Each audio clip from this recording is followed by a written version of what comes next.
Ya, jazakallah khair ya, Mbak. Fitra tadi ya? Betul, Ustaz. Fitra, betul. Assalamualaikum warahmatullahi wabarakatuh. Waalaikumsalam warahmatullahi wabarakatuh. Alhamdulillah, nahmaduhu wa nasta'inuhu wa nastaghfiruh wa natubu ilaih wa na'udzu billahi min shururi anfusina wa min sayyiati a'malina. May yahdihillahu fahuwal muhtad wa may yudlil falan tajida lahu waliyyan mursyida. Asyhadu an la ilaha illallah wahdahu la syarika lah wa asyhadu anna Muhammadan abduhu wa rasuluh la nabiyya ba'dahu amma ba'du.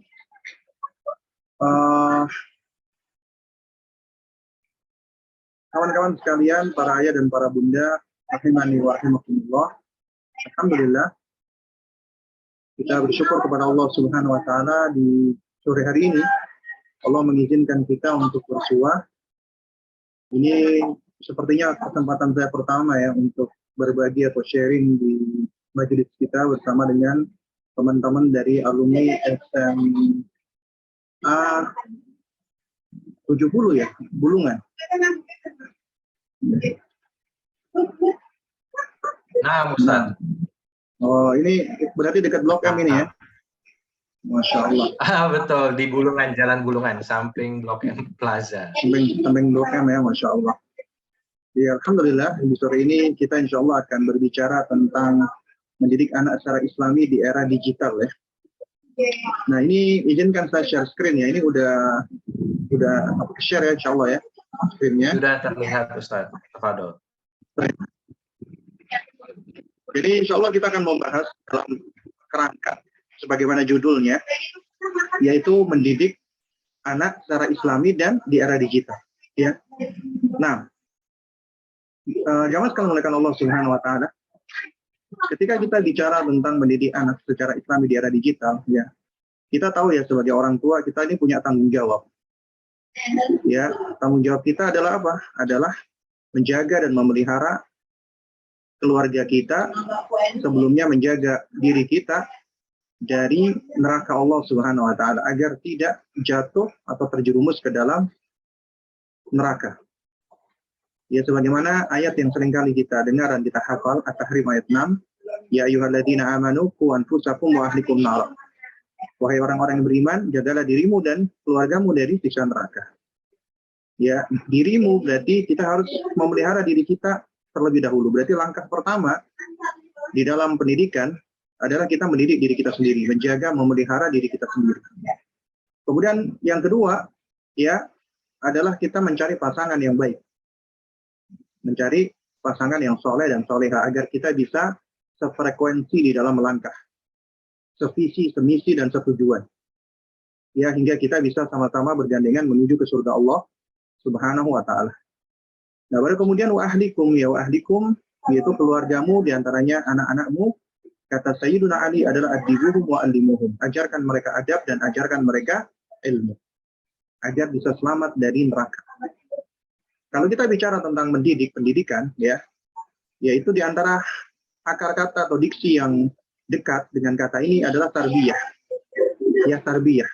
Makanya kita seringkali mendengarkan buku-buku yang ditulis oleh para ulama yang berbicara tentang pengasuhan atau parenting adalah buku Tarbiyatul Aulad atau Tarbiyatul Abna, pendidikan anak, ya. Dan kata tarbiyah ini sebenarnya punya akar kata yang sama dengan kata rob.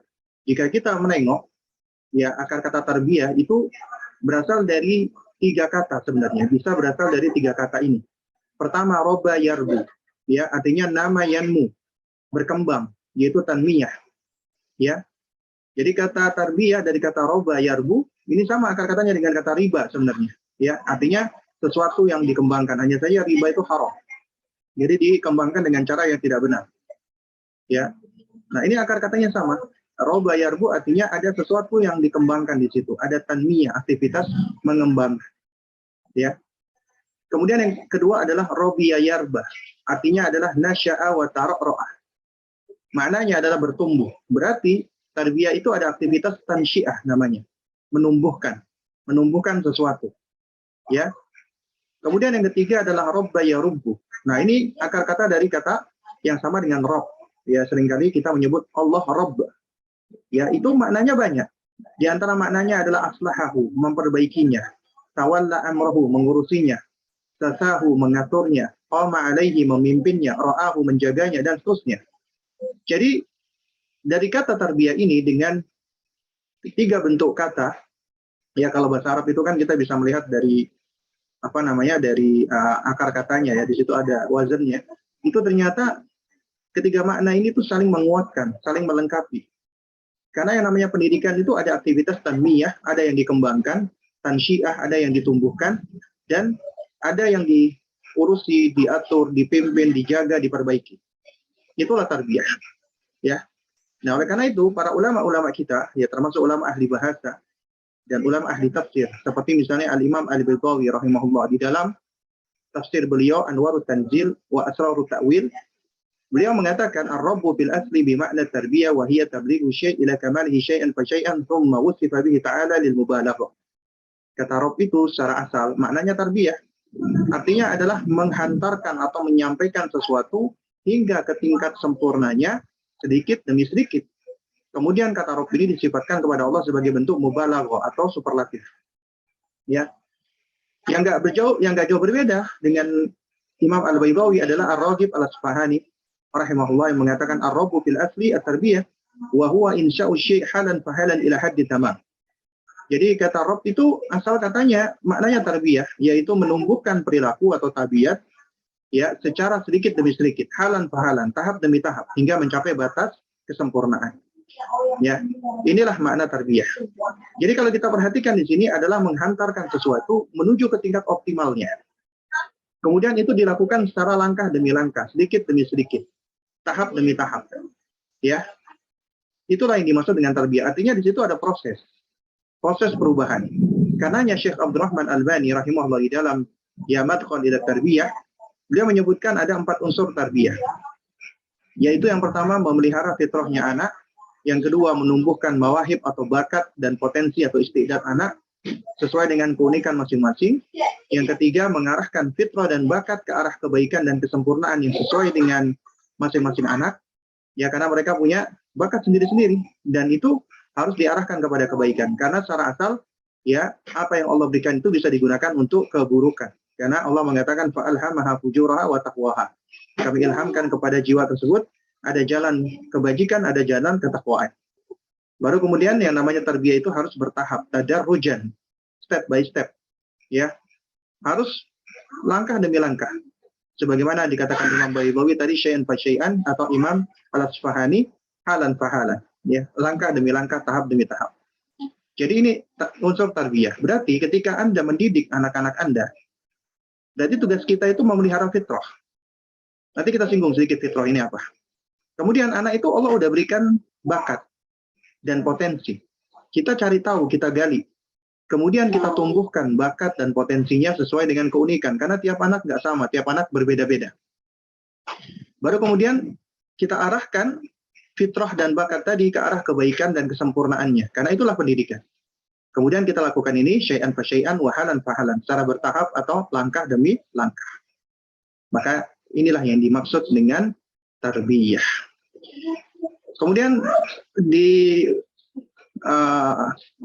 kerangka kedua pembahasan kita adalah mendidik anak. Siapa yang dididik anak? Nah, siapa anak itu? Ya kita nggak perlu ini ya, berpanjang-panjang tentang definisi ya, apa anak itu ya.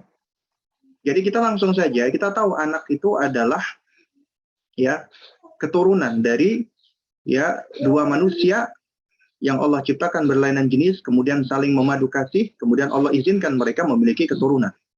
Ya, maka itulah yang dimaksud dengan anak. Dan anak ini istimewa, ya. Anak ini memiliki keistimewaan. Karena ya Allah Subhanahu wa taala menjadikan hubungan antara anak dan orang tua itu sebagai sumpah. Artinya, jika Allah menjadikan sesuatu itu sebagai objek sumpah, berarti sesuatu itu adalah istimewa. Ya, seperti misalnya Allah bersumpah dengan matahari, wasyamsi, waduhaha, wal qamari, yang demi bulan misalnya, atau yang lainnya. Objek sumpah yang Allah jadikan sumpahnya itu berarti memiliki keistimewaan. Nah, yang menarik adalah Allah juga menjadikan sumpah hubungan antara anak dengan orang tua. Sebagaimana dalam surat Al-Balad Allah berfirman, la uqsimu bihadzal balad. Aku benar-benar bersumpah dengan negeri ini, maksudnya Mekah. Wa anta hillum bihadzal balad, dan aku bersumpah dengan engkau wahai Muhammad yang bertempat di negeri ini. Wa walidi wa mawalad, dan juga aku bersumpah demi pertalian atau pertautan hubungan antara bapak dengan anaknya, antara orang tua dengan anaknya. Nah, berarti ketika dijadikan sumpah, ada keistimewaan di situ. Ada istimewa di dalam pertalian dan pertautan antara anak dengan orang tua. Hikmahnya ketika Allah bersumpah dengan sesuatu, maka objek tersebut itu menunjukkan akan keistimewaannya. Hikmahnya Allah menguatkan dan menekankan sesuatu tersebut. Dan dalam rangka untuk menambah keyakinan orang beriman. Karena sekiranya Allah menyampaikan sesuatu, nggak perlu bersumpah, misalnya, itu sudah cukup. Karena apa yang Allah sampaikan pasti benar. Ya, nah ini ditekankan lagi dengan sumpah. Jadi kalau Allah nggak bersumpah saja, itu udah pasti perkataan Allah itu benar. Apalagi kalau diiringi dengan sumpah. Dan ini menunjukkan ketika Allah bersumpah ada suatu keagungan di dalam sumpah tersebut. Dan keagungan objek yang menjadi sumpah tersebut, al-muqassam bih. Berarti yang menjadi objek sumpah itu ada keagungannya, ada keistimewaannya. Pelajarannya adalah berarti ada istimewa antara hubungan orang tua dengan anak. Kalau kita perhatikan antara anak dan orang tua, Allah Subhanahu wa taala di dalam Al-Qur'an itu sudah menerangkan dan menjelaskannya. Yang pertama tadi udah kita singgung, orang tua dan anak dijadikan objek sumpah oleh Allah. Ini menunjukkan kemuliaan dan keistimewaan pertalian dan pertautan antara orang tua dengan anak, Nah, kemudian yang kedua, itu ada perintah di dalam Al-Quran kepada manusia untuk apa? Untuk berbuat baik, berbuat ihsan, berbakti kepada kedua orang tua. Nah, ini menunjukkan apa? Pengakuan, keistimewaan, dan keutamaan orang tua. Nah, ini menunjukkan apa? Menunjukkan orang tua itu istimewa. Dan kalau kita perhatikan dalam surat Al-Isra 23, An-Nisa 36, Luqman 14-15, Al-An'am 151, hampir perintah berbakti kepada orang tua selalu datang setelah perintah untuk mentauhidkan Allah. Seperti contohnya di dalam Al-Isra 23, wa qadha rabbuka alla ta'budu illa iyyahu. Dan Rabbmu telah memerintahkan agar kamu menyembah hanya menyembah kepada Allah saja, tidak menyembah kepada selainnya. Kemudian wabil walidaini ihsana, dan kepada kedua orang tuamu hendaknya kamu berbuat baik, Jadi ada kewajiban untuk berbakti kepada orang tua. Kemudian juga ada kewajiban orang tua untuk mendidik anak. Ini menunjukkan pengakuan hak dan keutamaan anak. Kalau tadi pengakuan hak dan keutamaan orang tua, di sini ada keutamaan hak dan pengakuan atas hak dan keutamaan anak. Di antaranya surat At-Tahrim ayat 6, di mana Allah Subhanahu wa taala berfirman, qu anfusakum wa ahlikum narah. Jagalah dirimu dan keluargamu dari siksa neraka. Ini menunjukkan apa? Menunjukkan bahwasanya keluarga, anak-anak itu memiliki keutamaan. Juga dalam surat Thaha 132, wa'mur ahlaka bis-sholati wastabir 'alaiha. Dan perintahkanlah keluargamu untuk melaksanakan sholat dan bersabarlah di dalam mengerjakannya. Nah, jadi ada keistimewaan yang Allah berikan kepada masing-masing anak dan orang tua. Nah, kemudian ternyata kesolehan orang tua itu memberikan manfaat bagi anak, Jadi apabila orang tuanya soleh, maka itu akan memberikan manfaat. Sebagaimana anak soleh juga akan memberikan manfaat bagi orang tua. Sama-sama saling memberikan manfaat. Sebagaimana Allah sebutkan dalam surat At-Tur ayat 21, walladzina amanu wattaba'athum dzurriyyatuhum biimanin alhaqna bihim dzurriyyatahum wa ma alatnahum min amalihim min syai'in kullu imrin bima kasaba rahin. Walladzina amanu, dan orang-orang yang beriman, syaratnya harus beriman wattaba'athum dzurriyyatuhum, dan anak cucu mereka yang mengikuti mereka dalam keimanannya, biimanin. Jadi orang beriman, kemudian anak cucunya mengikuti dia dalam keimanannya. Artinya dia seorang yang mengikuti keimanan. Orang yang beriman dan mengikuti keimanan orang tuanya, kakek moyangnya. Maka alhaqna bihim dzurriyyatahum. Maka Allah Subhanahu wa taala akan hubungkan anak cucunya dengan mereka. Wa ma alatnahum min amalihim min syai'in. Dan kami tidak akan mengurangi sedikit pun pahala dari amalan mereka. Itulah baiknya Allah Subhanahu wa taala. Nah, lalu kemudian di dalam konsep agama kita yang perlu kita pahami, secara asal masing-masing kita menanggung amal masing-masing. Tidak ada yang namanya yang satu menanggung ya dosa yang lain. Nggak ada. Masing-masing menanggung dosa sendiri-sendiri. Tidak ada konsep orang tua menanggung dosa anak. Nggak ada. Yang ada adalah orang tua diminta pertanggungjawaban tentang pendidikan terhadap anak-anaknya. Ya. Nah, oleh karenanya, secara asal masing-masing itu menanggung amal sendiri-sendiri. Orang tua tidak menanggung dosa anak dan sebaliknya. Di antaranya firman Allah Subhanahu wa taala surat Luqman ayat 33, "Ya ayuhan nas ittaqu rabbakum wakhshaw yawman la yajzi walidun an waladihi wala mauludun huwa jazin an walidihi." Ya, wala mauludun huwa jazin an walidihi syai'an. Ya. Kata Allah Subhanahu wa taala, wahai sekalian manusia, bertakwalah kepada Allah dan takutlah dengan suatu hari yang mana di hari itu seorang bapak tidak dapat menolong seorang anak dan seorang anak tidak pula dapat menolong bapaknya sedikit pun. Ini perhatikan. Artinya satu dengan yang lain itu mereka sibuk dengan urusan masing-masing, nggak dapat menolong. Ya, memang Allah berikan ya untuk sebagian itu ada namanya syafaat. Ya, itu sesuai dengan izin Allah. Ya, tapi secara asal manusia tidak mampu. Karena semuanya menanggung amal masing-masing. Makanya dalam surat Abasa Allah ketika menerangkan di hari kiamat, hari itu adalah yauma yafirul mar'u min akhi wa ummihi wa abi wa sahibatihi ya wa apa namanya? Wa sahibatihi wa bani. Ya. Jadi Allah Subhanahu wa taala berfirman, yauma yafirul mar'u min akhi, hari di mana ketika itu seseorang berlari menjauh dari siapa? Dari saudaranya. Ya. Menjauh dari temannya, dari saudaranya. Ya, yauma yafirul mar'u min akhi wa ummihi wa abi, dan juga menjauh dari abi sama uminya, ayah dan ibunya. Wa sahibatihi wa bani, dan menjauh dari istri dan anaknya. Ya, juga di dalam surat Asy-Syu'ara ayat 88 Allah secara tegas mengatakan yauma la yanfa'u malan wala banun. Hari di mana tidaklah bermanfaat harta dan anak-anak. Tidak ada manfaatnya. Ya. Karena ya masing-masing menanggung amal masing-masing. Tapi di situ ada namanya hubungan yang sifatnya ada tanggung jawab, ada amanat di situ.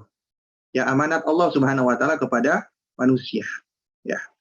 Nah, jamaah sekalian yang dimuliakan Allah Subhanahu wa taala, ya.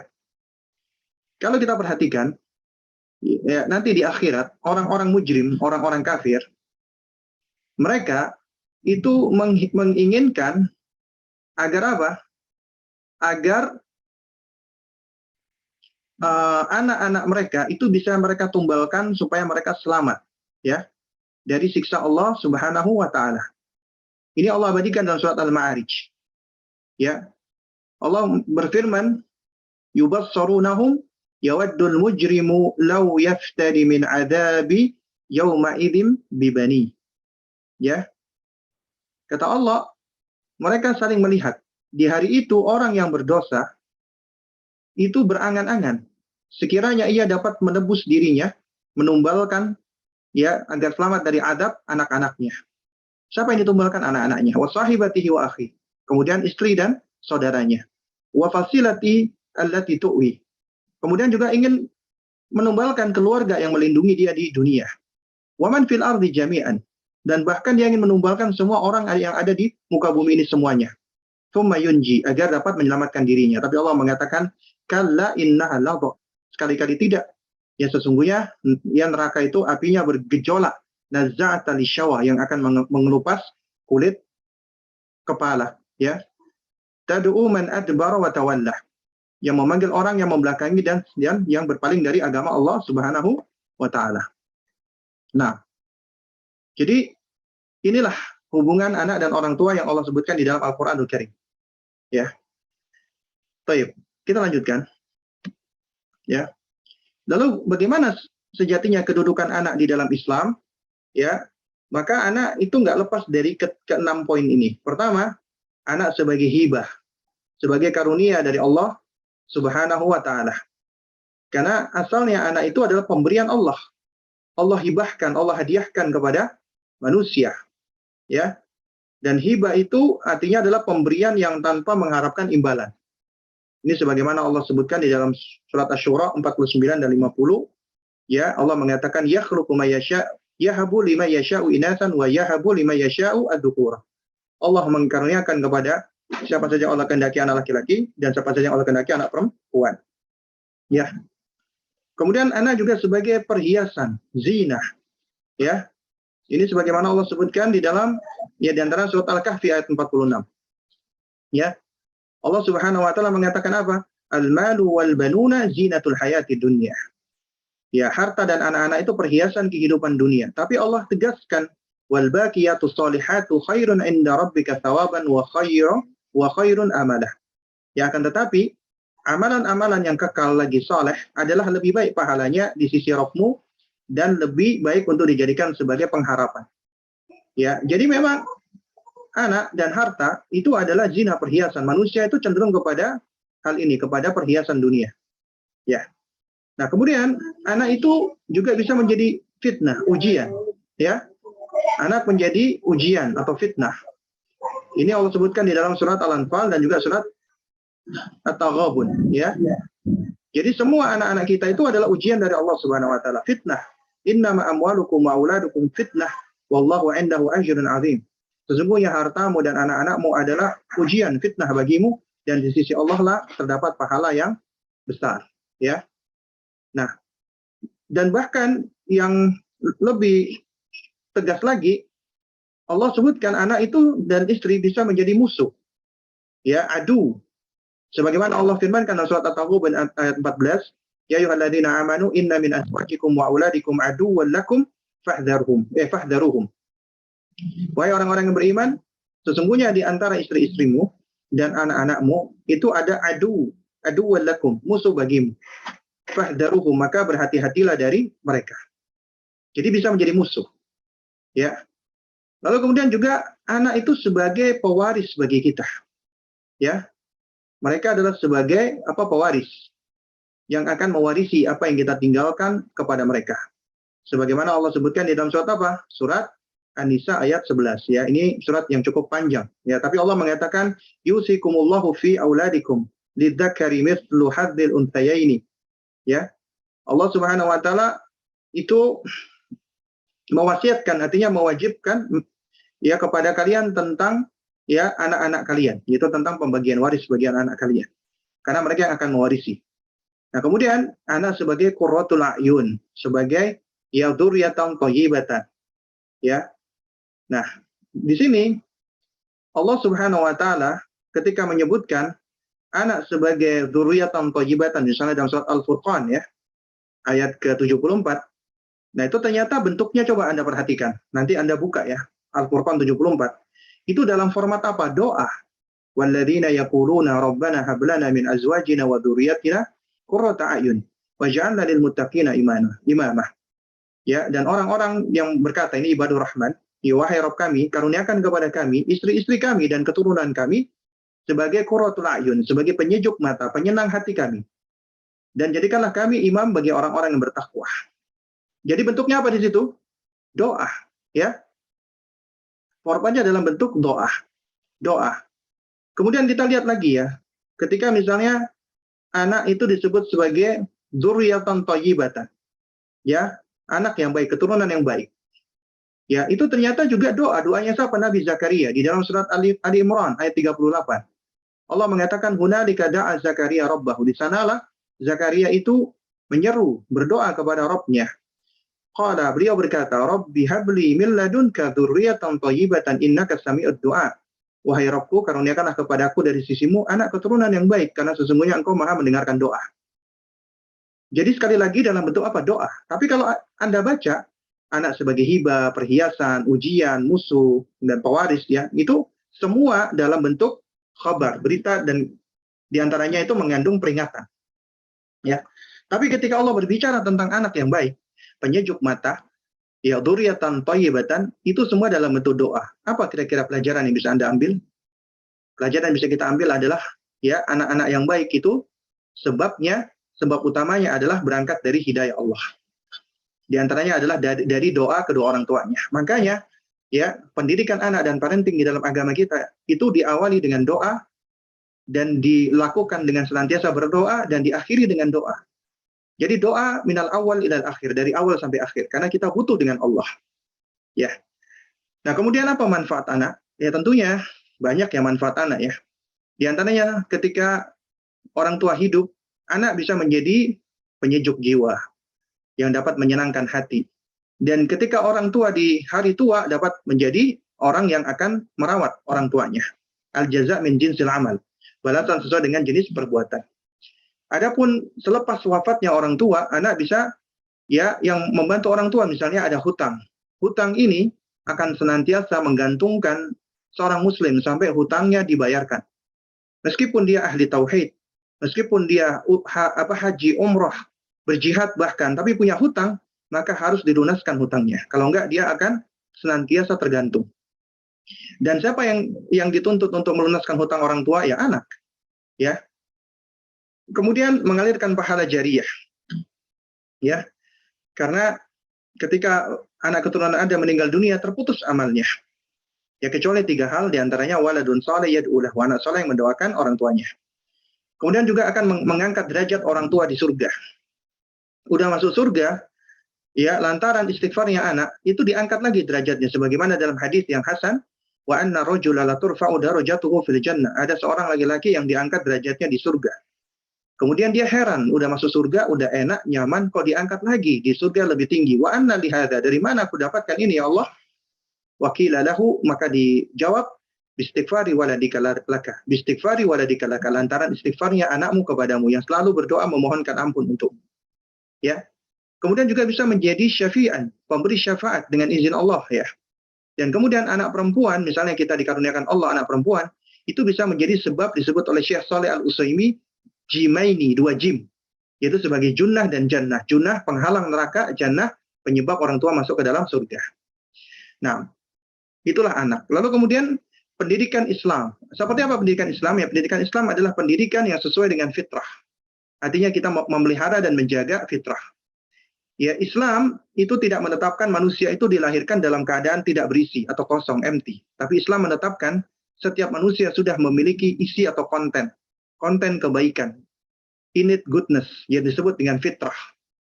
Ya, dan tugas pendidikan manusia adalah untuk memelihara, menjaga, menumbuhkan dan menyuburkan fitrah tersebut agar tidak rusak, tidak terpalingkan dan tidak tertutupi. Dan apa fitrah itu? Ya para ulama menerangkan fitrah itu adalah iman, Islam dan tauhid itu sendiri, itulah fitrah. Ya, oleh karena Ibnu Katsir rahimahullah ketika menafsirkan ya surat Ar-Rum ayat 30, ya fitratallahi allati fatara an-nasa 'alaiha, qala Ibnu Katsir rahimahullah fa innahu ta'ala fatara khalqahu ala ma'rifatihi wa tauhidihi wa annahu la ilaha ghairuh. Sesungguhnya Allah menciptakan hamba-hambanya itu di atas ma'rifah. Jadi sudah menjadi fitrah itu mengenal Allah, mentauhidkannya, dan menetapkan tidak ada sesembahan yang hak kecuali Allah.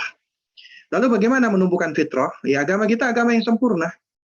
Ya, kita sudah diajarkan dan diberitahu cara-caranya. Pertama, pijakan menumbuhkan fitrah anak adalah at-tarbiyatu bil hikmah, mendidik anak dengan hikmah. Ya, dengan hikmah. Hikmah berarti harus ada ilmunya, harus dilakukan dengan hilmu, dengan santun, dan harus anatu, tenang, tidak tergesa-gesa. Hikmah itu mengharuskan ya seseorang fi'lun ma yambagi, melakukan sesuatu yang benar. Artinya sesuatu yang dia kerjakan harus ada ilmunya dan itu benar. Ya, alal wajhil ladzi yambagi. Dilakukan dengan cara yang benar, disampaikan dengan cara yang benar. Artinya ada metodenya, ada kurikulum, ada manhajnya. Fil waqtil ladzi yambagi, di waktu yang juga benar. Artinya ada momennya, ada timingnya. Itulah hikmah. Ya. Nah, kemudian hikmah itu mengharuskan kita harus tahu why, kenapa aku melakukannya, kenapa aku mengucapkannya. What, apa yang aku ucapkan, apa yang aku katakan, apa yang aku lakukan. Harus tahu, ya. Liman, kepada siapa aku melakukannya atau mengatakannya. Ya. When, kapan aku mengucapkannya. Why, kenapa, sudah ya. Ya, apa namanya? Where, di mana aku menyampaikannya, itu juga hikmah. Ya. How, kemudian bagaimana aku melakukan atau menyampaikannya. Kemudian yang kedua, at-tarbiyatu bil qudwah, mendidik dengan keteladanan. Ini konsep Islam. Mendidik anak dengan teladan. Bahkan sesuatu yang berupa contoh ya. qudwah atau uswah itu lebih konkret sehingga lebih mudah ditiru. Allah menciptakan manusia itu metode belajarnya adalah dengan cara taklid, mengikuti, ya meniru, mimikri, menduplikasi, mengcopy paste. Makanya Allah begitu maha pemurah dan maha penyayangnya kepada kita. Allah tahu ketika Allah turunkan kalamnya Al-Qur'anul Karim, maka Allah Subhanahu wa taala hadirkan ya yang akan mewujudkan atau memanifestasikan kitab sucinya itu sehingga menjadi wujud yang konkret, yaitu dengan diutus para nabi dan rasul. Karena para nabi dan rasul itulah yang akan ya mewujudkan secara konkret ya Al-Qur'an atau kitab-kitab suci Allah Subhanahu wa taala. Makanya Ibunda Aisyah mengatakan wa kana khuluquhul Qur'an.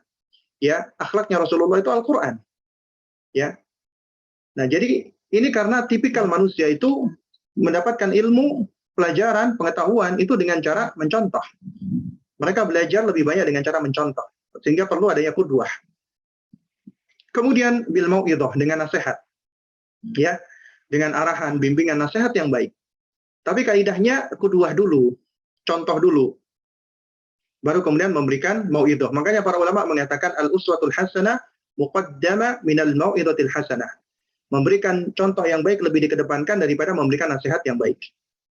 Kemudian at-tarbiyatu bita'wid, mendidik anak dengan pembiasaan, pembiasaan di atas ketaatan, pembiasaan di atas kebaikan. Karena anak itu akan bertumbuh sesuai dengan apa yang dibiasakan padanya. Jika dia dibiasakan dengan kebaikan, akan tumbuh di atas kebaikan. Jika dia dibiasakan dengan keburukan, akan tumbuh di atas keburukan. Makanya harus dibiasakan dengan kebaikan. Kemudian dengan an-nizam wal ihtimam, dengan aturan, atensi, aturan dan atensi. Ya, dengan rules, ya, dan relationship, ya. Jadi harus dengan aturan dan juga harus dengan atensi. Nizam wa ihtimam. Karena apabila orang tua mendidik cuma kasih aturan doang, gak dikasih ihtimam, perhatian, anak akan menjadi anak yang cenderung memberontak. Karena cuma dikasih aturan doang, dia cenderung untuk akan membenci aturan tersebut dan memberontak. Tapi kalau orang tua hanya memberikan perhatian, tidak diberikan aturan, anak menjadi apa? Kacau, tidak tahu aturan. Ya, faudah, chaos. Yang hikmah adalah harus mengkombinasi antara aturan dan atensi. Kemudian yang berikutnya at-tarbiyatu bitarghibi wa tarhibi. Mendidik anak dengan targhib wa tarhib, motivasi dan ancaman. Kaidahnya motivasi lebih dikedepankan sebelum ancaman. Perlu untuk memberikan motivasi dan ancaman. Ya, bahkan para nabi dan rasul itu diutus oleh Allah mubasysyirina wa mundirin sebagai pembawa berita gembira dan pembawa peringatan. Berita gembira motivasi yang akan menyemangati manusia untuk berbuat kebaikan. Ya, sementara ancaman ya itu adalah metode agar anak itu mereka menjauhi keburukan-keburukan. Ya, agar mereka tidak jatuh kepada kemurkaan Allah. Kemudian baru at-tarbiyatu bis-shawabi wal uqubah. Mendidik anak dengan reward and punishment. Ketika mendidik harus ada konsep ya, kita memberikan reward and punishment. Ini konsep dari Allah Rabbul Alamin. Allah ciptakan surga dan neraka. Untuk apa? Wa iddat lil muttaqin. Jannah itu disiapkan untuk orang-orang yang bertakwa, beriman kepada Allah. Adapun jahanam, adapun neraka, maka Allah sediakan bagi orang-orang kafir. Bagi orang-orang yang menentang. Nah, tapi Allah maha baik. Allah ciptakan surga dan neraka, Allah terangkan surga dan neraka, dan manusia diberikan kesempatan untuk memilih. Ente pengen masuk mana nih? Ente pengen milih mana nih? Neraka atau surga? Itu diberikan manusia itu hak untuk memilih. Karena Allah berikan ilham, fa'alhamaha fujuraha wa taqwaha. Ya. Allah memberikan ilham kepada jalan kebajikan atau jalan apa namanya? Jalan apa ketakwaan ya. Jalan kefajiran atau jalan ketakwaan. Baik. Kemudian kita masuk ke kerangka berikutnya yaitu ya anak di era digital. Ya, era digital. Itu saat ini adalah kita masuk di era digital. Karena ya kita perlu nih ya mengenal ada 5 generasi ini. Ini klasifikasi yang dilakukan oleh ya sejumlah ahli ya tentang generasi. Yang pertama generasi baby boomer. Itu generasi mungkin kakek nenek kita atau orang tua kita yang lahir tahun 46 sampai 64. Baby boomer adalah generasi di mana ketika itu ya banyak atau tinggi sekali angka kelahiran bayi. Makanya dikatakan baby boomer, ya. Kemudian generasi X yang lahir tahun 65 sampai 76. Yaitu generasi X, ya ini generasi mungkin orang tua kita atau kakak-kakak kita. Kemudian baru muncul generasi milenial yang lahirnya tahun 77 sampai 95. Jadi antara 77 sampai 95 itu generasi milenial, dan ini mungkin kebanyakan kita nih. Kita ini adalah termasuk generasi milenial yang lahir di antara 77 sampai 95. Baru kemudian generasi Z, ya generasi milenial disebut juga dengan generasi Y, ya generasi Y generation. Kemudian baru muncul generasi Z, itu tahun 96 sampai 2010. Jadi anak kita lahirnya di antara 96 sampai 2010, maka itu disebut dengan generasi Z. Nah, di bawah generasi Z ini yaitu mereka yang lahir ya setelah 2010 sampai sekarang. Itulah disebut dengan generasi alfa atau generasi digital karena mereka sudah memasuki fase era digital. Nah, lalu kemudian apa yang menarik dengan era digital ini? Ya, tentunya di zaman ini kita mendapati hal-hal yang tidak kita tahu ya. Hal ini sudah ada di zaman dahulu. Contoh misalnya televisi, internet, gawai, gadget. Di zaman dulu ini suatu hal yang masih asing. Bahkan bagi generasi milenial seperti kita, handphone itu di awal-awal kemunculannya sesuatu yang yang mahal. Sesuatu yang tidak semua orang bisa memilikinya. Ya. Tapi sekarang itu jangankan ya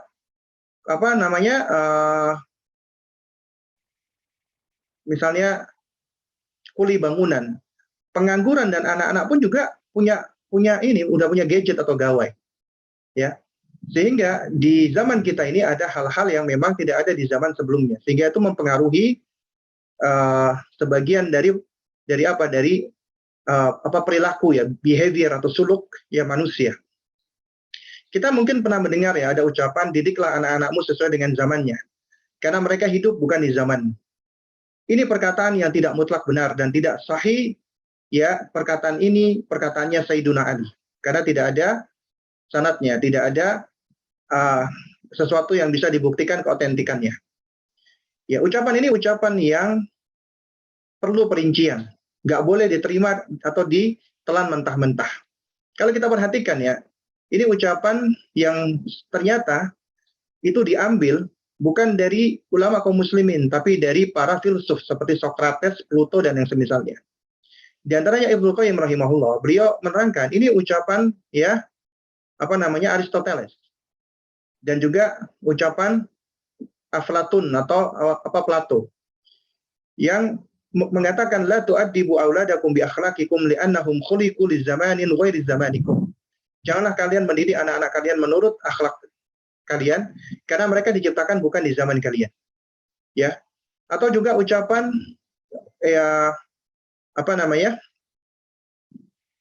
sama ucapan Aristoteles yang mengatakan la turabbu auladakum kama rabbakum aba'ukum faqad khuliqu li zamanin ghairi zamanikum.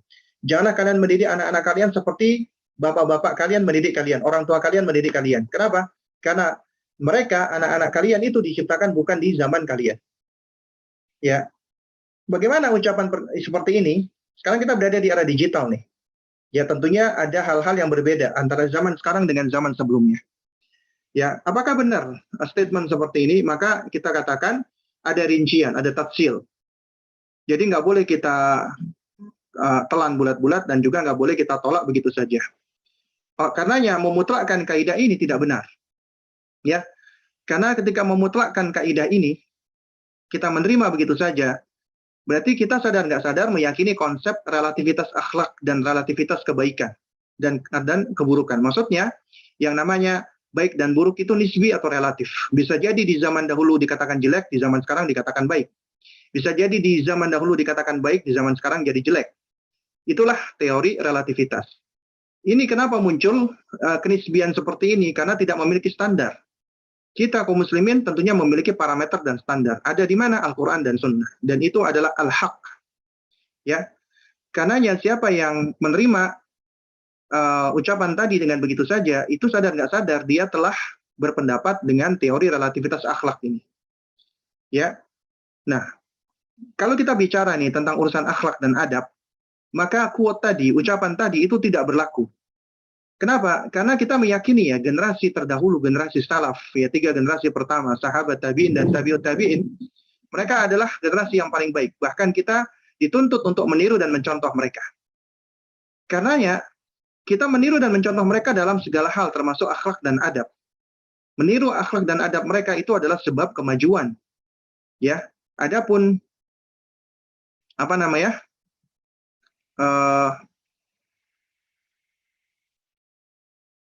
Nah, adapun ya,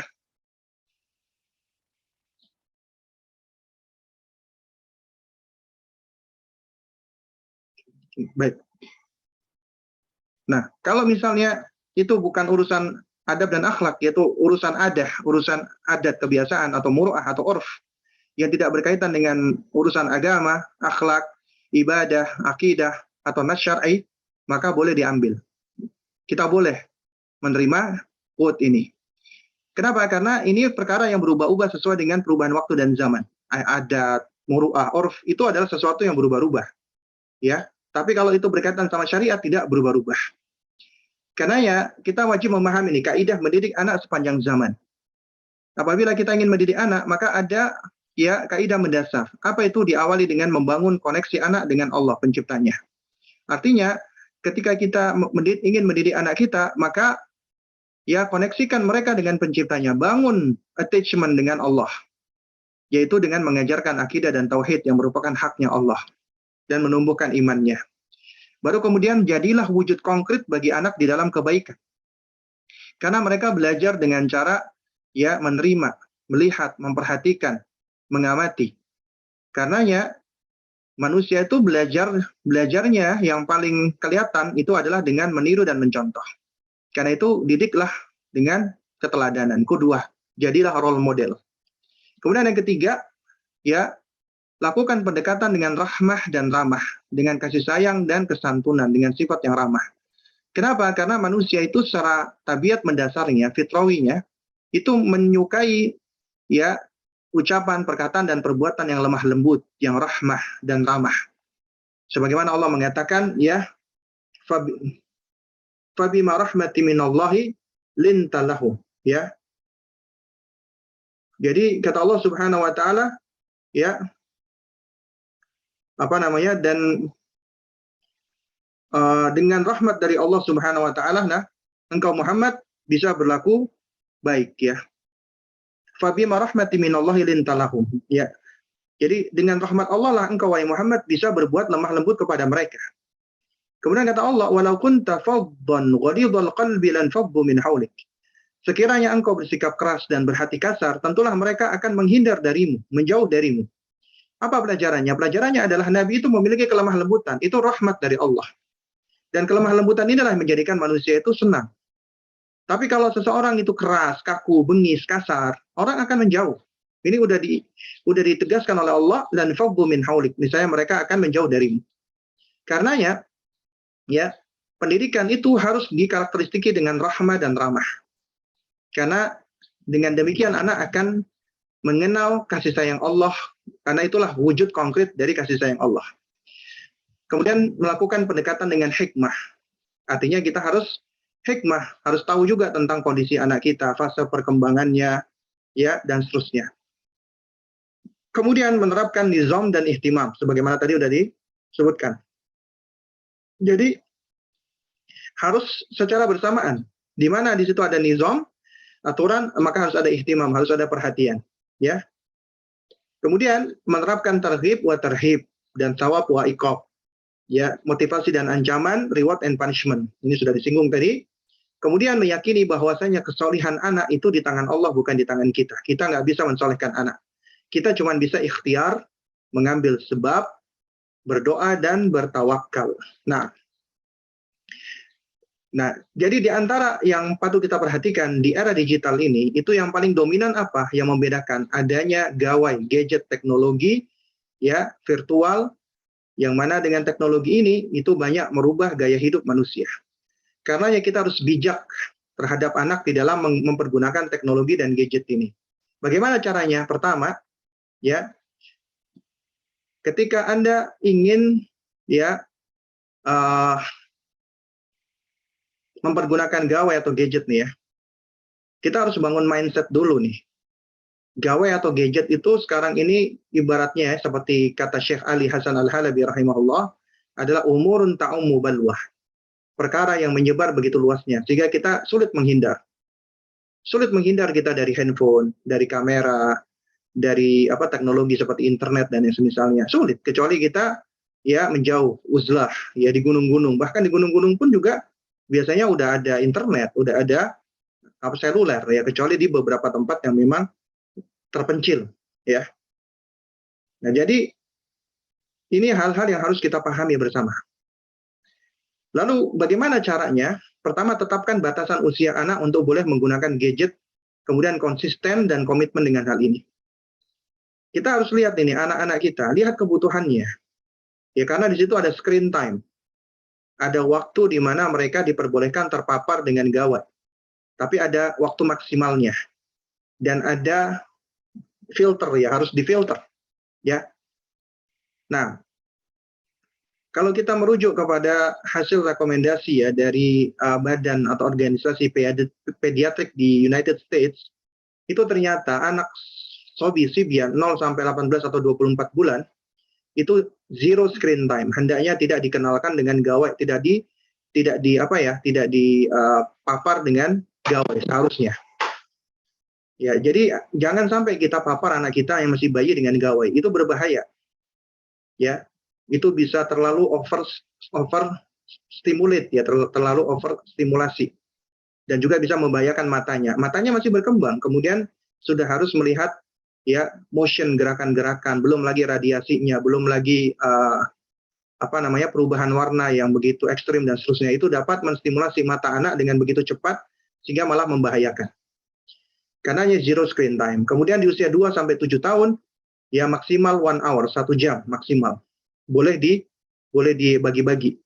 Kemudian usia 7 sampai 10 maksimal 2 jam, baru kemudian anak ketika udah 14 tahun ke atas, udah balik, sudah bisa bertanggung jawab, ya sudah bisa menerima konsekuensi, maka boleh dikasih gadget. Karenanya jangan kasih gadget anak Anda sebelum usia 14 tahun atau sebelum usia balik. Sekarang orang tua, anak masih TK, bahkan masih bayi, udah dikasih gadget bagus lagi, iPhone 14. Harganya puluhan juta. Buat apa? Ya. Karenanya tetapkan batasan usia anak untuk boleh mempergunakan gadget. Jelaskan pada anak tentang bahayanya dan ajak mereka diskusi sesuai dengan usianya dan buat agreement bersama mereka, agreement aturan untuk mempergunakan gadget, ya. Kemudian yang kedua, ya, yang nggak kalah penting adalah seleksi dan pilih aplikasi termasuk konten yang bermanfaat. Buang aplikasi yang tidak bermanfaat atau bahkan berbahaya buat anak. Ya. Ingat ya, anak di bawah 14 tahun nggak perlu bermedia sosial. Bahkan nggak perlu dikasih HP.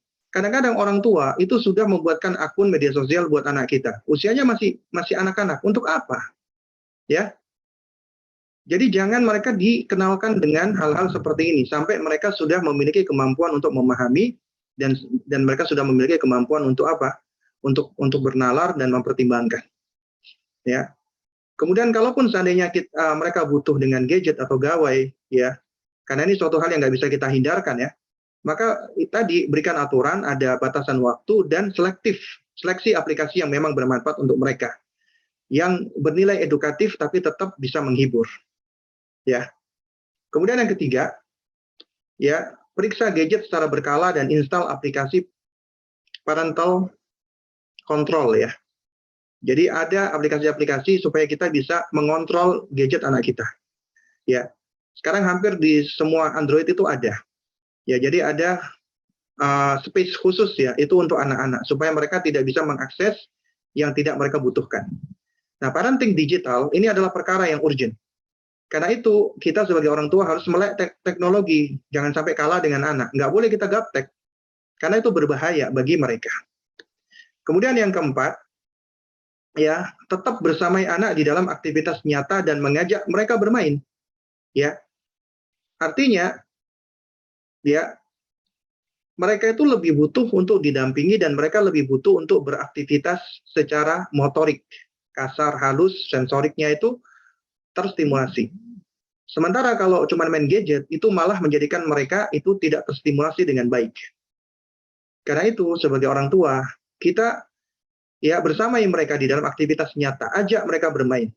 Kalau perlu setiap pekan atau setiap bulan, itu punya acara-acara kita keluar.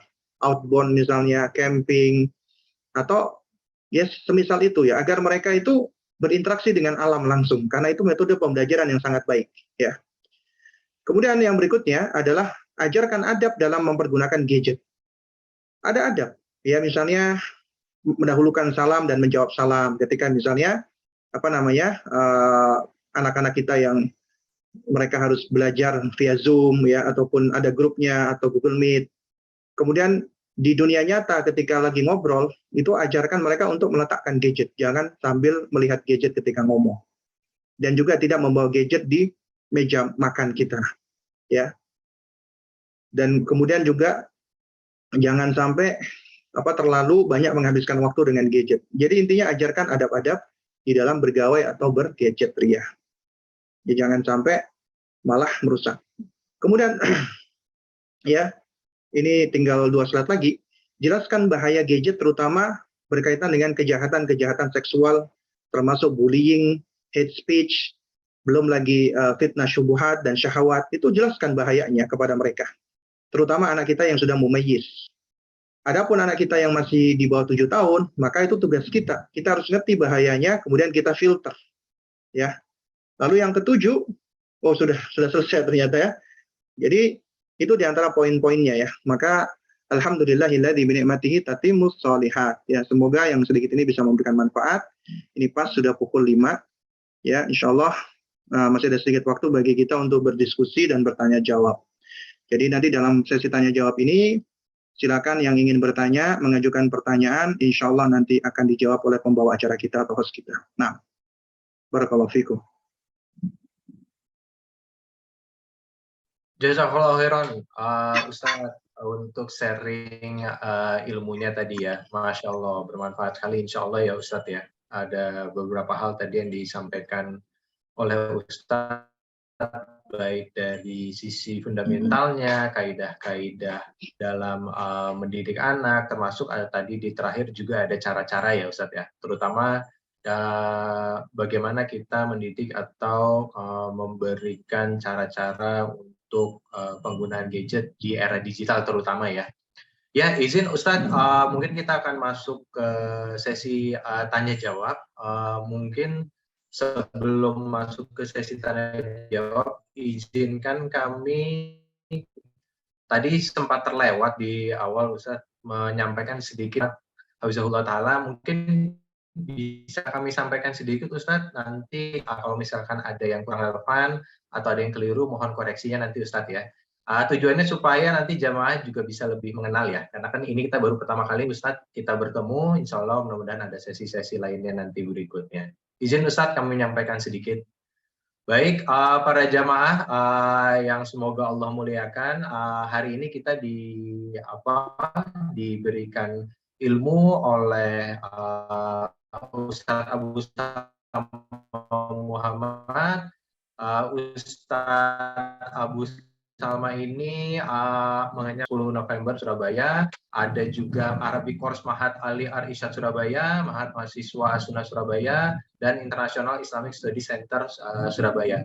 Aktivitas Ustadz saat ini seorang penulis, translator juga Ustadz, kalau kami lihat di channel IG-nya ya Ustadz ya, dituliskan writer dan translator. Nah, lalu Ustadz ini juga kalau misalkan nanti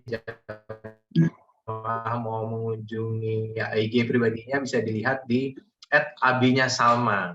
Lalu juga ada beberapa channel yang mungkin dibina oleh Ustadz seperti Al-Wasatiyah dan ada portal alwasatiyah.com, ini grup ilmu dan dakwah Al-Wasatiyah wal Ihtidal.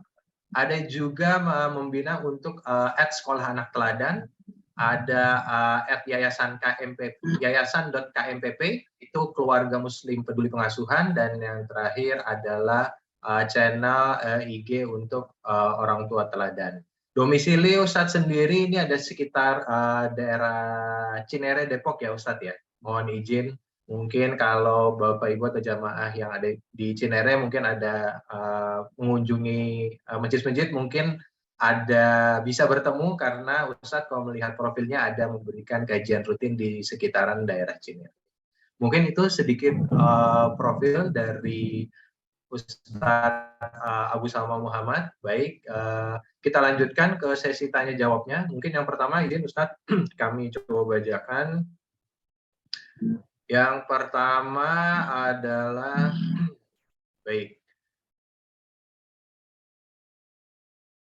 Assalamualaikum Ustadz. Apakah boleh kita mulai membiasakan anak laki-laki usia 7 tahun untuk sholat berjamaah di masjid? Misalnya dimulai dengan sholat maghrib dan sholat isya.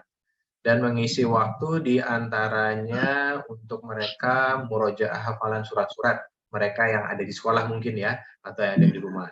Apakah hal ini akan memberatkan di usia mereka Ustaz? Jazakallah khairan. Nah, baik, wa jazakallah khair ya, wa iyakum.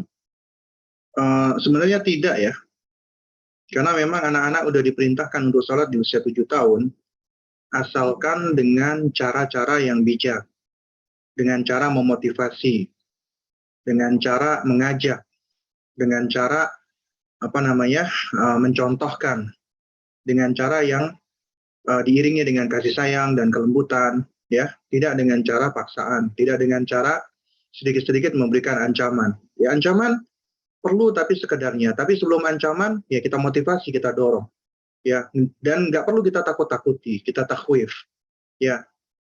Agar apa? Agar mereka ketika melakukan sholat itu lantaran karena mereka memang senang dengan sholat, mereka suka dengan sholat, ya. Jadi bukan karena sekedar dipaksakan, karena kunci daripada mendidik anak-anak untuk ibadah adalah ditumbuhkan mahabbahnya, ya, tahbibuhum ila taati, menjadikan mereka senang mencintai amal ketaatan, ya. Itu diantara cara-caranya kita, ya, ketika kita hendak mendidik anak-anak kita agar mereka senang untuk beribadah. Jadikan mereka senang mencintai ibadah, ya. Nah, lalu kemudian kalau berkaitan dengan masalah hafalan-hafalan itu juga boleh, ya, tapi tentunya kita lihat juga kemampuan anak. Lebih baik kita mengajarkan qalilan, sedikit-sedikit, ya, dipraktekkan dan mereka pun senang, daripada banyak kemudian malah memberatkan, ya, alih-alih mereka menghafalkan malah mereka menjauh, malas menghafalkan. Lebih baik sedikit-sedikit, ya. Nah, jadi ini juga pentingnya bagi kita untuk terus berusaha berikhtiar. Ketika kita punya ilmu, kita praktekkan, ya. Ketika kita berinteraksi dengan anak kita, akhirnya itu akan membentuk pengalaman kita. Pengalaman kita menghadapi anak-anak kita dengan berbagai macam tingkah lakunya, ya, itu insya Allah akan membangun kemampuan kita untuk memahami anak kita. Dari situ kita akan banyak sekali mendapatkan pengalaman ini akan membangun skill kita. Dan berikutnya dari skill ini akan terbentuk yang namanya fun atau seni, ya.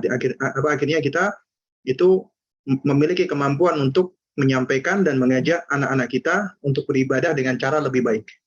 Karena ini semua perkara yang muktasab, bisa kita peroleh dengan cara kita terus berusaha belajar, kemudian kita contohkan, kita praktekkan, dan kemudian kita ajarkan pelan-pelan dengan diiringi kasih sayang dan bertahap. Ya, wallahu a'lam bishawab. Nah, Masya Allah, jazakallah khairan Ustaz untuk jawabannya. Semoga menjadi jelas bagi sang penanya nantinya ya. Masya Allah. Izin Ustaz, apakah kita kasih kesempatan yang mau bertanya langsung, boleh ya Ustaz ya? Iya, silakan. Baik. Tadi ada yang raise hand, mungkin Akhi Arif Cahyadi mau menyampaikan secara langsung. Silahkan, tafadhol, jika ingin bertanya. Silahkan di-unmute dulu mungkin, Akhi.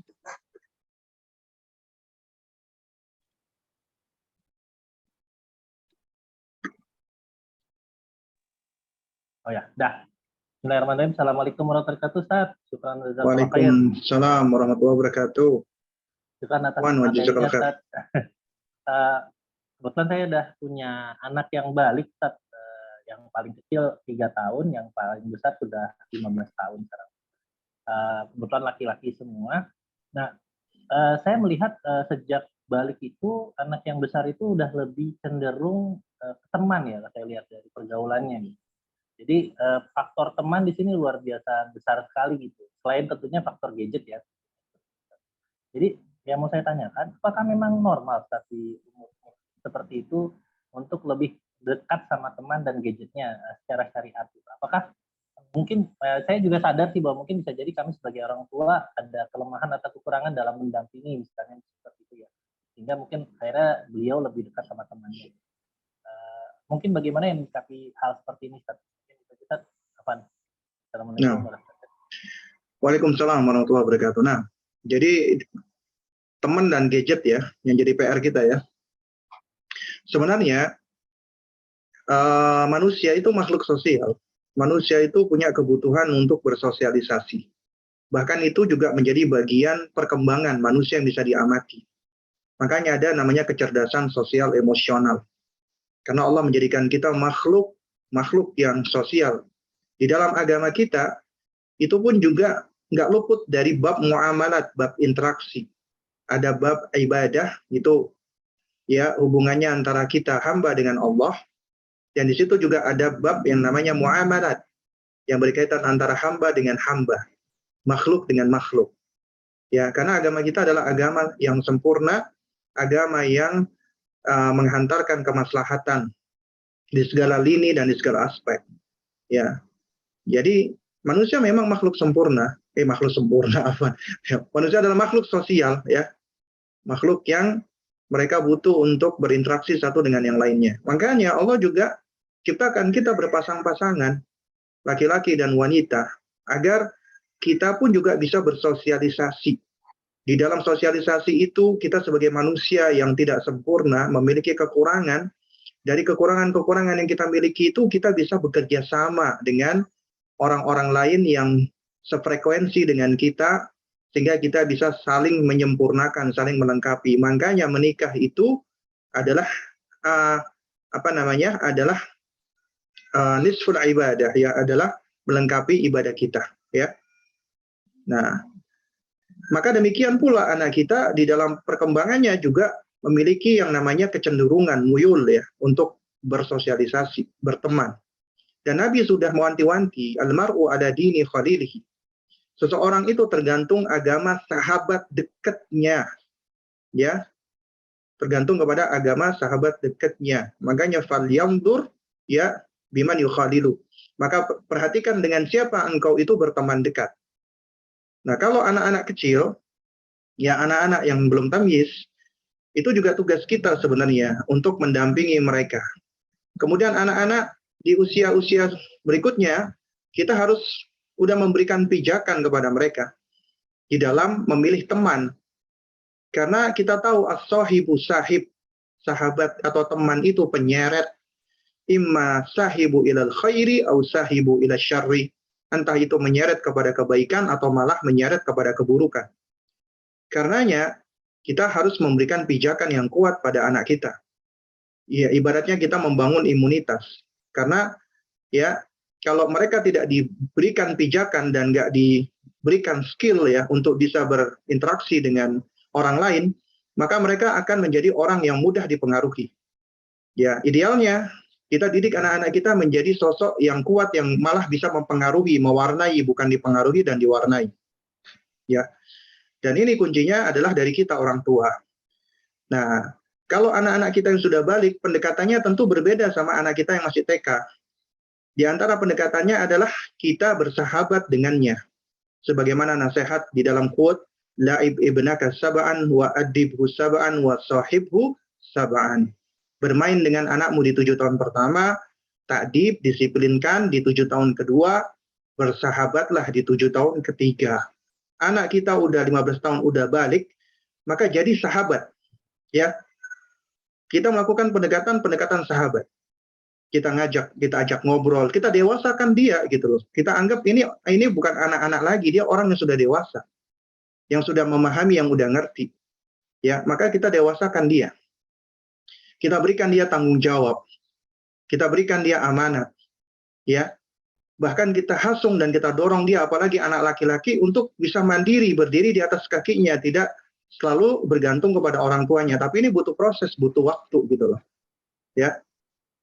Nah, ini adalah hal-hal yang harus kita perhatikan dan menjadi concern kita menghadapi anak-anak kita yang sudah balik khususnya.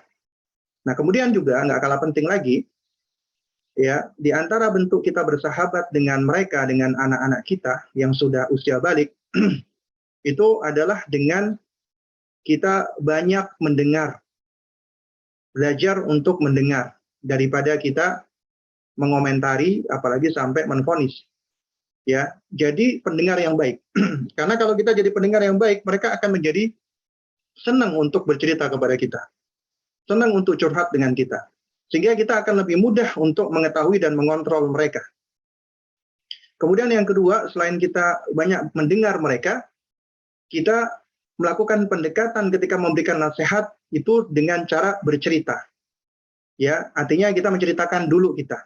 Nah, Abi dulu nak, ketika seperti kamu, Abi dulu melakukan ini dan ini. Ketimbang kamu jangan gitu, kamu itu nggak baik seperti itu. Jadi misalnya begini, anak kita nih SMP nih laki-laki.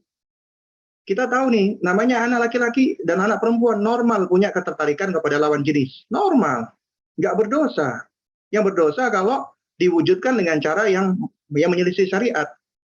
Alih-alih kita, ngapain kamu kecil-kecil udah naksir-naksir orang, yaitu hati, perasaan, nggak bisa diatur. Yang bisa kita atur adalah bagaimana perasaan ini tuh jangan sampai terwujudkan dalam bentuk kemaksiatan.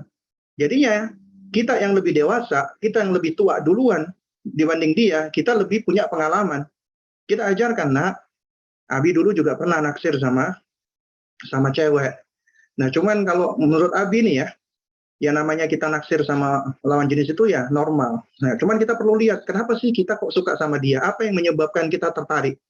Kalau kita tertarik lantaran kecantikan, Abi dulu sempat lihat perempuan ada cantik, tapi 1 hari 2 hari tahu kenal, Abi udah nggak interest lagi. Kenapa? Ucapannya jelek, perkataannya jelek, dia suka ini, suka itu, akhirnya kita nggak suka. Artinya kita berikan dia pertimbangan-pertimbangan. Ya, mereka sudah bisa diajak diskusi secara rasionalis sebenarnya, secara rasional, ya. Bisa, apalagi ini anak laki-laki. Nah, kemudian yang ketiga, perlu adanya namanya Majelis Al-Musoroha. Ini nasihatnya Syekh Saleh Al-Munajjid, Syekh Muhammad Saleh Al-Munajjid, hafizahullah. Perlu adanya Majelis Al-Musoroha, majelis curhat. Ketika kita makan bareng, itu jadikan sarana untuk ngobrol, curhat. Bukan makan, nggak boleh ngomong. Salah, keliru. Ya, nggak ada larangan ketika kita makan itu sambil ngobrol. Nabi SAW itu juga seringkali menjadikan momen itu sebagai momen untuk berdiskusi, untuk ngobrol. Ya, kadang-kadang kita mengajarkan adab tapi nggak tahu ini adab yang kita ambil dari mana. Kalau makan nggak boleh ngomong, dari mana adab tersebut? Ya, nggak ada larangannya kita ngobrol sampai makan. Ngobrol sambil makan boleh. Bahkan itu bisa menjadi momen kita lebih mengakrabkan diri. Jadi bikin ada kebiasaan-kebiasaan keluarga gitu yang bisa menjadi memori kita, meskipun sesibuk-sibuknya kita akan ada waktu-waktu kita berkumpul. Kemudian ada majelis curhat, kita bicara 4 mata. Kemudian yang keempat adalah memberikan pengakuan kepada mereka. Di antaranya dengan kita yang mengawali curhat dulu. Ada masalah, kita curhat. Ke anak kita boleh. Karena ketika kita curhat, anak merasa diakui, dihargai, dipercaya.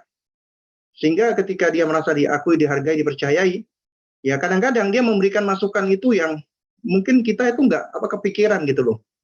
Out of the box. Dan itu Masya Allah efektif. Bisa jadi seperti itu. Pun seandainya kalau usulannya itu ya masih biasa-biasa, tetap kita hargai. Ya.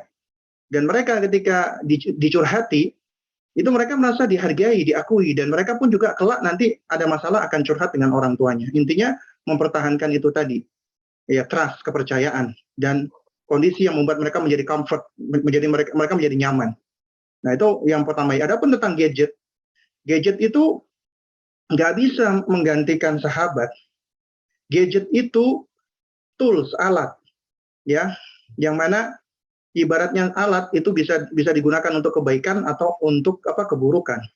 Kita nggak bisa menghukumi gadgetnya, tapi yang dihukumi adalah orang yang mempergunakan gadget atau gawai tersebut. Ya. Nah, karena itu tugas kita sebagai orang tua adalah ketika memberikan gadget harus diiringi dengan tanggung jawab. Harus diiringi dengan tanggung jawab. Anak kita ini sudah siap nggak bertanggung jawab dengan gadgetnya? Karena kalau enggak, ketika kita kasih, berarti kita memfasilitasi dia di dalam keburukan-keburukan tanpa kita sadari. Karena yang harus diiringi dengan tanggung jawab. Ya. Nah, jadi kita sampaikan ke anak kita, nak, kamu aplikasi gadget, kamu aplikasi laptop, handphone, itu untuk digunakan dengan sebaik-baiknya, digunakan untuk hal-hal yang bermanfaat. Ya, tidak digunakan untuk hal-hal yang buruk ataupun jelek gitu ya. Ya. Jadi kalau dikatakan apakah anak itu menjadikan gadgetnya sebagai suatu hal yang utama, apakah ini normal? Ya tergantung. Kalau misalnya itu intensitasnya lebih banyak daripada berinteraksi dengan manusia, ya berarti jadinya tidak normal. Ya, tidak normal menurut, bukan hanya menurut syariat, tidak normal di dalam di dalam keseharian, juga di dalam etika, dalam bab manners itu juga tidak normal jadinya. Nah, wallahu a'lam bishawabnya. Jazakallah khairan Ustadz nasihat dan ilmunya. Terima kasih Ari Arif juga untuk pertanyaannya. Baik, izin lanjut ke pertanyaan berikutnya. Assalamualaikum Ustadz. Hubungan anak dengan kita itu tercermin atau tergambar juga dari hubungan atau sikap kita kepada bapak ibu kita. Apakah itu benar Ustadz? Dan jika demikian, apabila ada yang tidak sesuai, bagaimana cara memperbaikinya? Tafadhol Ustadz. Nah, betul itu. Itu bahkan kaidah kedua yang disebutkan oleh Dr. Ahmad Nasir At-Thayyar hafizahullah di dalam bukunya Kaifa Turabbi Abna'aka. Kaidah pertamanya itu tadi, la'ib ibnaka sab'an wa adikus sab'an wa sahibus sab'an. Bermain dengan anakmu 7 tahun pertama, ta'dib di 7 tahun kedua, kemudian bersahabat di 7 tahun ketiga. Itu kaidah pertama yang beliau sebutkan. Dan kemudian beliau elaborasi ya. Dengan begitu, Masya Allah, ya, sangat bermanfaat. Nah, di kaidah yang kedua, beliau menukilkan hadis Nabi, tapi hadisnya dhaif, dan itu beliau jelaskan tentang dhaifnya, tapi maknanya sahih. Ya, yaitu apa?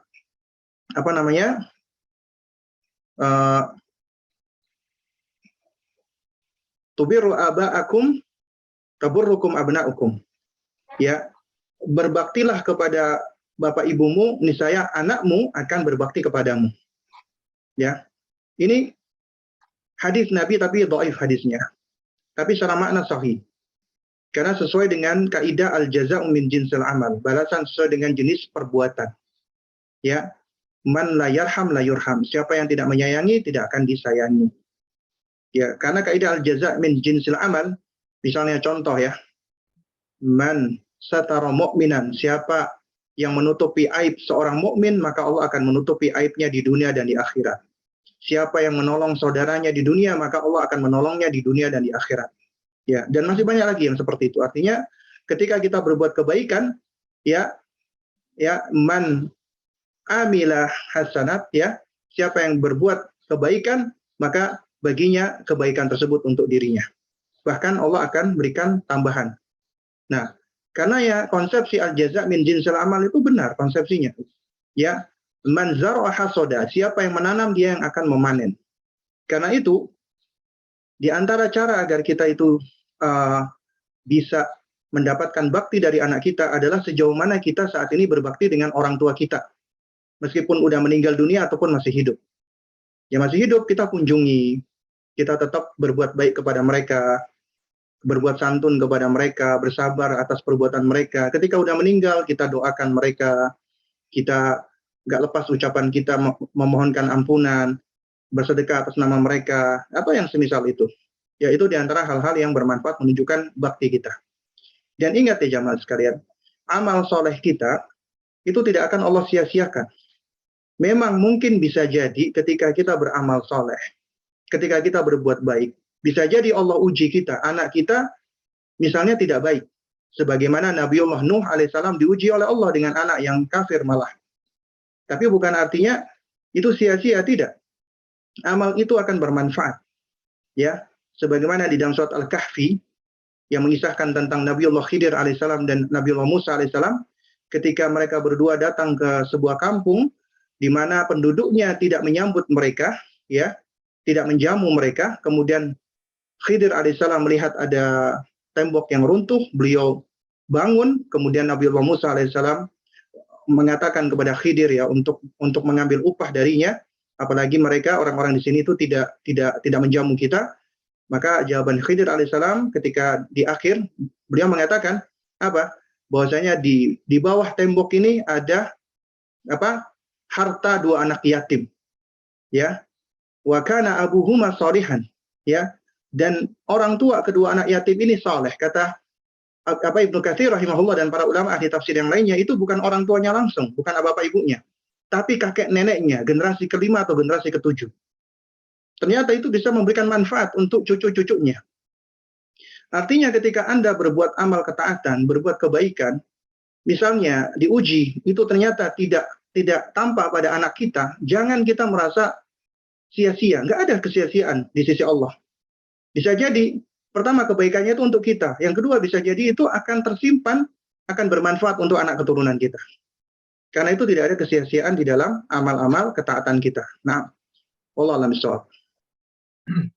Jazakallahu khairan Ustaz, nasihat dan sharingnya dan ilmunya juga. Afwan Ustaz, kira-kira kami bisa menyampaikan beberapa pertanyaan lagi mungkin? 2 masih cukup? Ya kayaknya ntar lagi maghrib ya. Kita coba satu dulu, kalau masih cukup nanti insya Allah kita tambah lagi. Baik, baik Ustaz. Baik, ini saya coba satukan 2 pertanyaan yang mirip dan berhubungan ya Ustaz ya.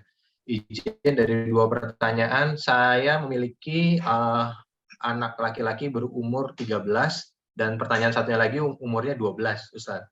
Bagaimana caranya agar dia bisa terbuka bercerita kepada orang tuanya, dan bagaimana cara supaya anak kita itu bisa disiplin ibadah dan tidak membantah atau jujur saat melakukan kesalahan. Tafadhol Ustaz, jazakallahu khairan.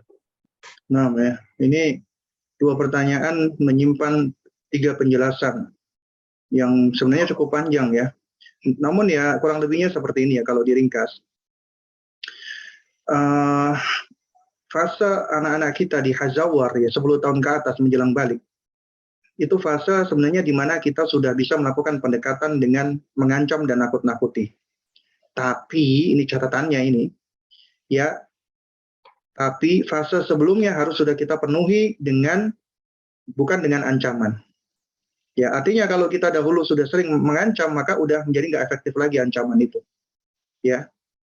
Nah, kemudian anak-anak usia 13 tahun atau 12 tahun ya, gimana sih supaya mereka mau terbuka dengan kita?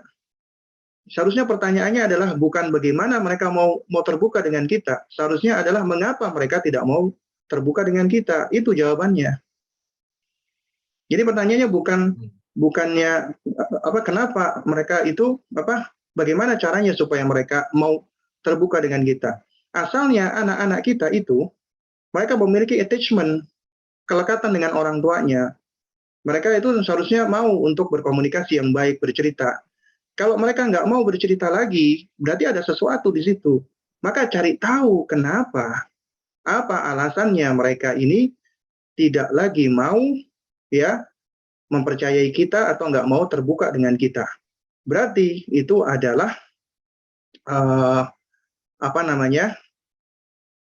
kalau mungkin bahasa agak sedikit kasar, tamparan bagi kita. Tamparan bagi kita, ya, kenapa kok anakku ini nggak lagi percaya dengan aku? Misal kita lihat, ternyata dia lebih suka ngobrol sama temennya. Dia suka curhat sama temennya, atau malah dia mencari-cari jawaban sendiri. Berarti ada masalah ini antara aku dengan anakku. Berarti, ya, perlekatan, attachment atau bonding itu sudah mulai menghilang. Maka aku harus cari tahu kenapa itu terjadi. Dan untuk mengetahui jawaban ini, maka kita bisa mengikuti metode yang namanya search. Metode search ya, itu saya ambil dari buku Parenting Skills. Pencarian, search. Dari kata SEARCH. Ini juga beberapa kali ya bahkan sudah sering ya saya jelaskan. Itu akronim dari kata pertama search, cari tahu dulu. Kenapa anak saya itu begini dan begitu? Cari tahu dulu. Ya, ibaratnya ada suatu gejala penyakit, dokter itu mendiagnosa, nggak langsung menvonis, tapi didiagnosa dulu. Kenapa? Di antara cara dokter diagnosa itu melakukan apa? Anamnesa, ditanya dulu pasiennya, yang mana yang sakit, bagaimana gejalanya. Ya, jadi untuk menegakkan diagnosa itu nggak bisa langsung tiba-tiba diperiksa jantungnya, itu harus dicek dulu gitu. Harus tahu gejalanya apa. Berarti harus ada penyampaian dari orang yang sakit. Juga demikian, ketika kita melihat ada sesuatu dari anak kita itu yang aneh, maka kita cari tahu dulu nih, search. Kemudian setelah itu baru E-nya evaluate, kita evaluasi. Kita evaluasi kenapa ini terjadi. Oh, berarti ini jangan-jangan ada kesalahan saya. Ya, kesalahan saya misalnya saya terlalu keras, atau saya lebih banyak menyibukkan diri dengan pekerjaan saya dahulu, atau saya lebih suka membanding-bandingkan anak saya, atau yang semisal. Cari tahu, evaluasi, evaluate. Kemudian yang ketiga, A-nya acknowledge, akui. Itu sebelum kita merubah dan berubah, dan sebelum kita memperbaiki, nggak akan bisa kita melakukannya tanpa ada acknowledge, pengakuan, iktiraf. Oh, ternyata aku memang salah. Ini salahku. Berarti aku harus mengakui kesalahan di hadapan Allah, dan mengakui kesalahan ya terhadap diri dan juga terhadap anak kita. Misalnya kita melakukan kesalahan, kita minta maaf, acknowledge, kita akui kesalahan kita. Kemudian yang keempat, reinforce. Kita mengumpulkan kekuatan. Dan kekuatan itu datangnya dari Allah. Dengan banyak kita berdoa, bermunajat, beristi'anah, minta tolong kepada Allah. Sembari kita terus belajar, menuntut ilmu. Ya, kita kumpulkan kekuatan, reinforce. Baru kemudian setelah itu kita change. Ya, SARC, C-nya change. Baru kita merubah. Kita awali dari diri kita, kemudian baru anak kita dengan langkah-langkah tadi. Baru kemudian yang terakhir, hang on. Ya, jadi change-nya, merubah itu belakangan. Bukan diubah dulu, nggak bisa. Jadi merubah setelah kita sudah melalui proses cari tahu, evaluasi, kemudian akui, acknowledge, baru kemudian reinforce, baru kemudian change, kita merubah. Ya, baru setelah itu hang on. Hang on itu berarti kita berpegang dengan cara metode yang sudah kita pelajari ini. Istilahnya komitmen, konsisten, istiqomah. Nah, selebihnya kita serahkan kepada Allah Subhanahu wa taala. Nah, itu diantara caranya. Kemudian bagaimana supaya anak ini gak perlu disuruh-suruh dia senang beribadah? Berarti kalau anak kita itu sudah di atas 10 tahun masih malas beribadah, sekali lagi jangan langsung kita fokus melihat ke anak kita. Berarti ini gak lepas dari adanya kekurangan-kekurangan kita di fase sebelumnya. Berarti ini anak belum terbentuk cintanya kepada Allah. Berarti ini anak ya pemahaman akidahnya masih belum benar. Berarti ini anak masih belum mengerti konsep tentang ibadah, konsep tentang sholat. Dan ini semua nggak lepas ternyata dari kita sebagai orang tua, ternyata kita masih banyak kelemahannya, banyak kekurangannya. Karena itu caranya pertama kali, kita harus berusaha tutupi dulu ini. Ya, kekurangan-kekurangan yang kita lakukan. Tapi tentunya tadi caranya sama, kita cari tahu dulu. Ya, karena kalau kita mendidik anak kita dengan benar, kita mengajarkan konsep akidah yang benar, ibadah yang sahih, kita ini butuh untuk beribadah. Allah nggak butuh dengan ibadah kita. Karena di balik ibadah itu mengandung kebaikan-kebaikan.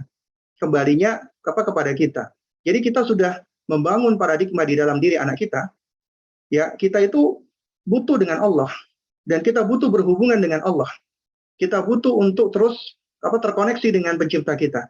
Di antaranya dengan ibadah, sehingga kita butuh untuk beribadah. Di dalam ibadah itu ada kenikmatan, itu yang tentunya hendak kita raih. Sehingga mereka nggak perlu lagi disuruh ketika ibadah itu waktunya datang, udah muncul al-mubadarah, inisiatif. Ya, akan muncul di dalam diri mereka inisiatif. Nah, kita cukup tinggal memberikan nasihat, kita cukup dengan memberikan contoh, ya kita cukup dengan mengajak, ya itu biasanya akan mulai muncul, ya seperti itu. Nah, wallahu a'lam bishawab.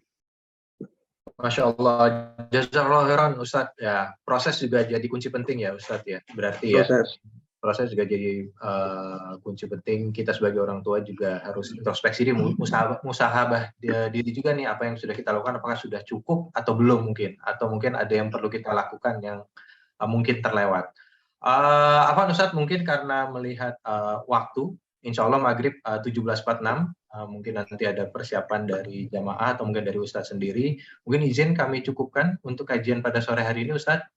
Nah, Jazakallahu khairan sekali lagi Ustadz untuk ilmunya, nasihatnya. Semoga Allah Azza wa Jalla senantiasa memberikan taufik dan hidayah kepada kita semua, menjadikan kita selalu istiqomah dalam menuntut ilmu, menerima amal ibadah kita juga, dan menjadikan ilmu ini dan ilmu yang bermanfaat.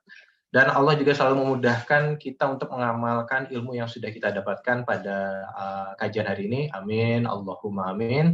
Dan tentunya kami ucapkan juga terima kasih kepada Ustadz Abu Salma Muhammad, Hafizahullah Ta'ala, dan seluruh teman-teman dan jamaah yang sudah hadir pada sore hari ini. Jazakumullah khairan wa barakallahu fikum. Akhir kata kami atas nama panitia, mohon maaf jika ada kekurangan selama berlangsungnya kajian, dan izin kami tutup kajian kita sore hari ini dengan doa kafaratul majelis. Subhanakallahumma wa bihamdika asyhadu an la ilaha illa anta astaghfiruka wa atubu ilaik. Wabillahi taufiq wal hidayah. Wassalamualaikum warahmatullahi wabarakatuh. Waalaikumsalam warahmatullahi wabarakatuh. Bang Fitra, jazakallah khair. Pamit ya, izin keluar. Wassalamualaikum Ustadz wabarakatuh. Ustaz. Sampai bertemu lagi Ustadz.